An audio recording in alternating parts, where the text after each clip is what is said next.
O.Henry plays around with the concept of a bestseller. Writers and critics often refuse to take a best-selling book seriously.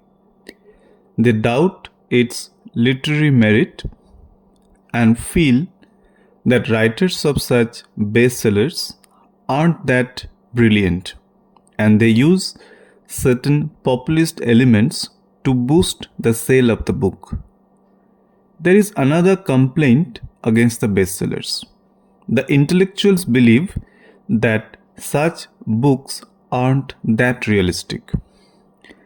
In this story, O.Henry introduces an American salesman who is a bit like a chatterbox.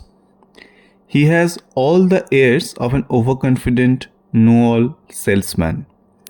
He trashes the bestsellers available in the market, and he begins telling his romantic tale to the narrator.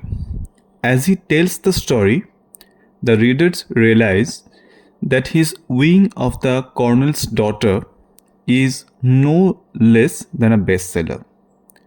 Ironically, the salesman, mocking bestsellers, fails to realize that this story itself has all the elements of a bestseller. There are 4 characters in the story. John A. Pescud, he is the protagonist of the story. He is the salesman, the American salesman. Then we have the author, the narrator. He narrates us the story, and Pescud, the American salesman, tells his story to the narrator. We have Colonel Allen. Colonel Allen is the father of Jessie. Jessie is a beautiful girl, and Jessie is, of course, Pescud's romantic interest and later on his wife. The narrator recounts an event, an experience from the last summer. He was visiting Pittsburgh. Pittsburgh is a city in USA. He was on a business trip. There, in the train, he met Pescud. It was not his first meeting. Pescud was an old acquaintance of the narrator. Pescud created quite a drama in the train by throwing away a book called The Rose Lady and Trevelyan. Now, Pescud, he has a very funny appearance. He had a small bald patch on his head. He was a small man with a wide smile. He was a traveling salesman working for the Cambria Steel Works, and he believed that plate glass was the most important commodity in the world. This salesman also had his opinion about literature. He sounded dismissive about the American bestsellers available in the market.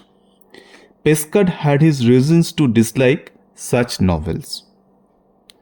His first point was that class played a factor when it came to marriage. People usually preferred to choose their partners from the socio-economic class. Pescud says, a fellow usually picks out a girl who went to the same high school and belonged to the same singing society that he did. Pescud tried to read a bestseller, but he had to throw it away in disgust. He found it absolutely absurd that an American would fall for a royal princess and would also win her.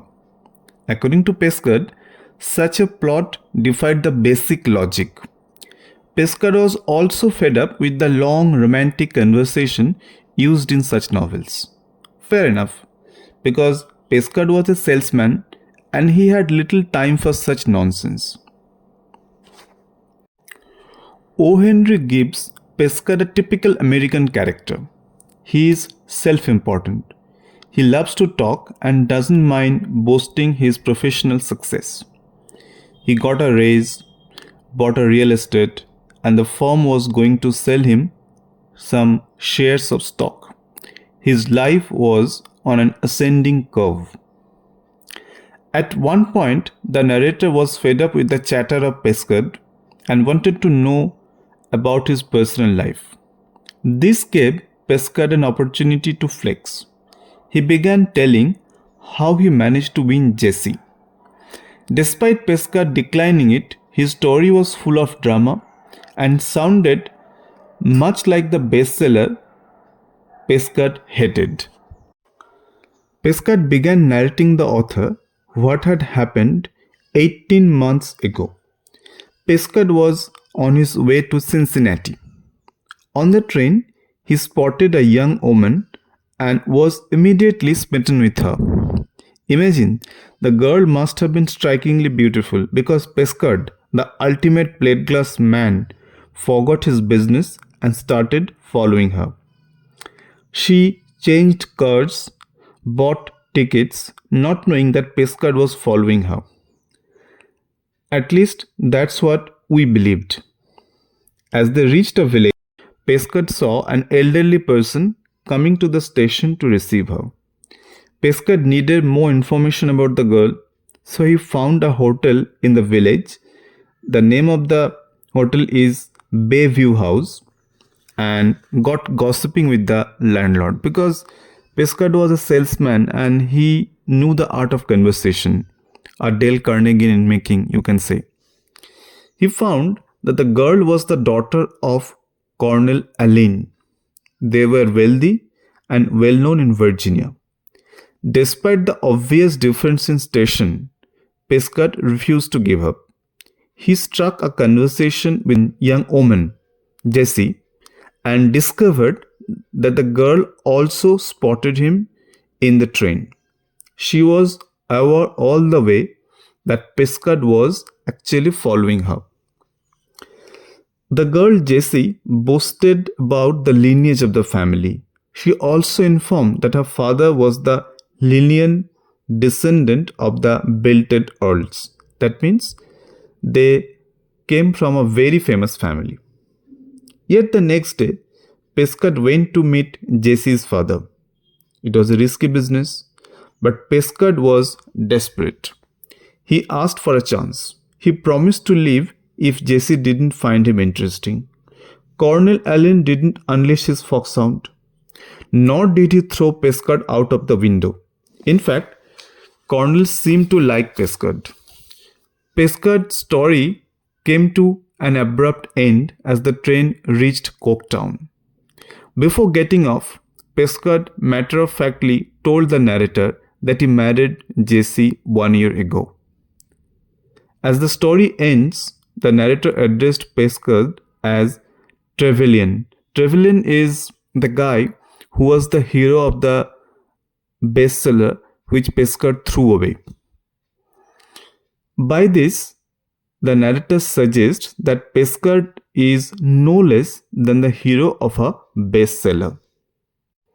The story has several interesting points which I liked. To top it all, the character of Pescud. He is a very interesting character. He is domineering, he is a loudmouth, he is fond of big talks, yet he is an interesting character because he has an opinion on almost everything, be it plate glass, be it literature, he has an instant opinion. And he is forever boasting.